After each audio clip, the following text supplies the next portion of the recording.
तक हम लोगों ने देखा कि व्हाट इज एल्गोरिथम। एल्गोरिथम क्या होता है, use of it in real life, हमारी रियल लाइफ में इसका क्या यूज होता है।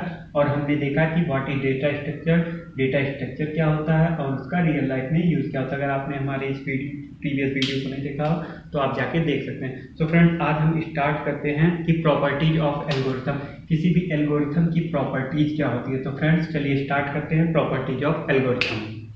कि किसी भी एल्गोरिथम की जो प्रॉपर्टी होती है वो क्या होती है। सो बेसिकली किसी भी एल्गोरिथम की जो मेन प्रॉपर्टी होती है वो उसकी टाइम कॉम्प्लेक्सिटी और स्पेस कॉम्प्लेक्सिटी होती है।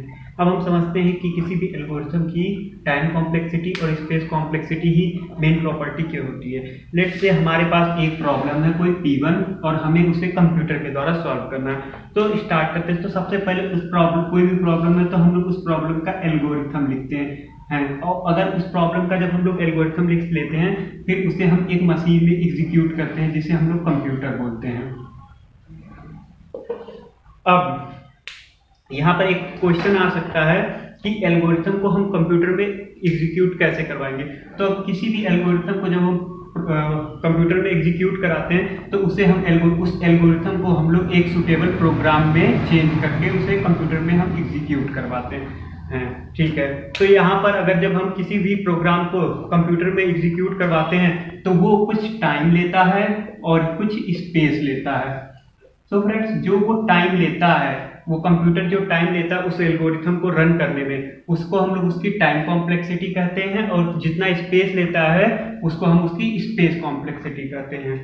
अब यहाँ पर एक टर्म आया है एल्गोरिथम और प्रोग्राम। सो एल्गोरिथम और प्रोग्राम में डिफरेंस क्या है। एल्गोरिथम जो होता है वो हमारा एक आइडिया होता है, बट हमारा जो प्रोग्राम है वो उस आइडिया का इम्प्लीमेंटेशन होता है। सो हम लोग ने देखा कि इसमें एल्गोरिथम की प्रॉपर्टी क्या होती है। बेसिकली जब हम कंप्यूटर में किसी भी प्रोग्राम को रन कराते हैं तो वो जो टाइम लेता है वही उसकी टाइम कॉम्प्लेक्सिटी होती है और जो वो स्पेस लेता है वो उसकी स्पेस कॉम्प्लेक्सिटी होती है। एल्गोरिथम के बारे में हम डिटेल में और देखते हैं। लेट अस टेक, हमारे पास एक प्रॉब्लम है P1 और उस प्रॉब्लम को सॉल्व करने के हमारे पास 4 मेथड हैं, A1, A2, A3 और A4। अब किसी भी प्रॉब्लम को सॉल्व करने के हमारे पास 4 मेथड है। अगर हम इसे कंप्यूटर की लैंग्वेज की भाषा में बात करें तो हमारे पास 4 एल्गोरिथम है, A1, A2, A3, A4। अब इस चारों एल्गोरिथम या चारों प्रॉब्लम को सॉल्व करने के मेथड में से कोई एक मेथड होगा जो कि बेस्ट मेथड होगा। अब हम किसी भी एल्गोरिथम को, मतलब A1, A2, A3, A4 है, अब किसी भी एल्गोरिथम को हम कंपेयर कैसे करते हैं अब हम वो समझते हैं। लेट अस से हमारे पास प्रॉब्लम था P1 और उसका हमने लिखा एल्गोरिथम लिखा। अब जब हम उसका एल्गोरिथम लिख लेते हैं तो हम उसे एग्जीक्यूट करवाते हैं एक मशीन में जिसे हम लोग कंप्यूटर कहते हैं। तो कंप्यूटर में जब हम एग्जीक्यूट करवाते हैं तो उसमें 2 प्राइमरी ऑपरेशन होते हैं। नंबर 1 होता है अरिथमेटिक ऑपरेशन और नंबर 2 होता है हमारे पास डेटा का ट्रांसफर, यानी डेटा का ट्रांसफर का ऑपरेशन। तो अरिथमेटिक ऑपरेशन में अगर हम लोग देखें तो होता है basic operation, plus minus divide modulo and so on. और डेटा ऑपरेशन हमारे पास हो सकता है register to register transfer, memory to register and so on, ऐसे हो सकते हैं। तो जो अरिथमेटिक ऑपरेशंस होते हैं उनको परफॉर्म करने में बेसिक्स जितने भी कंप्यूटर होते हैं वो लगभग 1 यूनिट ऑफ टाइम को लेते हैं। तो ये लोग 1 यूनिट ऑफ टाइम को कवर करते हैं।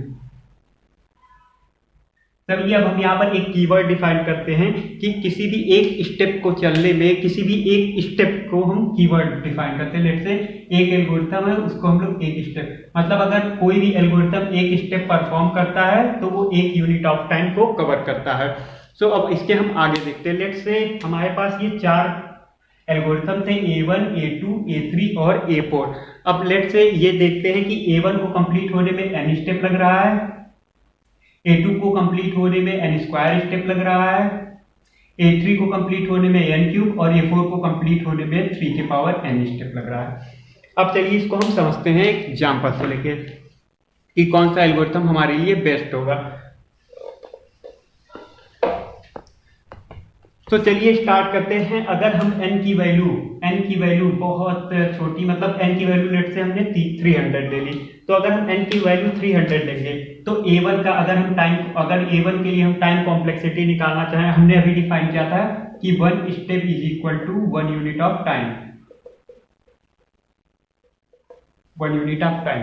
अब चलिए हम इसको लेते हैं एग्जाम्पल से A1 लिए तो उसमें n स्टेप है, मतलब 300 स्टेप, मतलब 300 इंटू 1 यूनिट ऑफ टाइम। और जो कंप्यूटर होता है वो 1 यूनिट ऑफ टाइम, मतलब एक परफॉर्म करने में लगभग एवरेज अगर हम देखें तो 1 पिको सेकंड के बराबर लेता है, that is 300 into 10 to the power minus 12 second.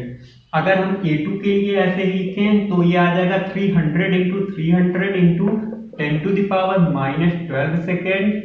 ऐसे ही A3 के लिए हम लिख सकते हैं 300 का cube into 10 to the power minus 12 second. और अगर हम ऐसे ही लिख दें एक 4 के लिए तो आ जाएगा 3 के power 300 into 10 to the power minus 12 second. अब हम इसको कंपेयर करें तो जो हमारा A4 है 3 के पावर 300, ये बहुत ही बिग क्वांटिटी हो जाएगी। तो ये एल्गोरिथम सबसे वर्स्ट केस का हमारा एल्गोरिथम होगा। अभी हम आगे पढ़ेंगे कि वर्स्ट केस क्या होता है। और अगर हम इसमें देखें तो सबसे क्वांटिटी में अगर हम मैथमेटिकल देखें तो सबसे कम होगा A1, जो कि है सिर्फ 300 into 10 to the power 12 second, जो कि सबसे मिनिमम होगा। तो हमारा जो बेस्ट एल्गोरिथम होगा वो A1 होगा। अभी हम आगे देखेंगे कि हमारा बेस्ट एल्गोरिथम क्या होता है और वर्स्ट एल्गोरिथम का मतलब क्या होता है। तो friends, thanks for watching this video. अगर आपका कोई सजेशन है वीडियो पे या कोई क्वेरी है तो आप हमें कमेंट बॉक्स में लिख सकते हैं।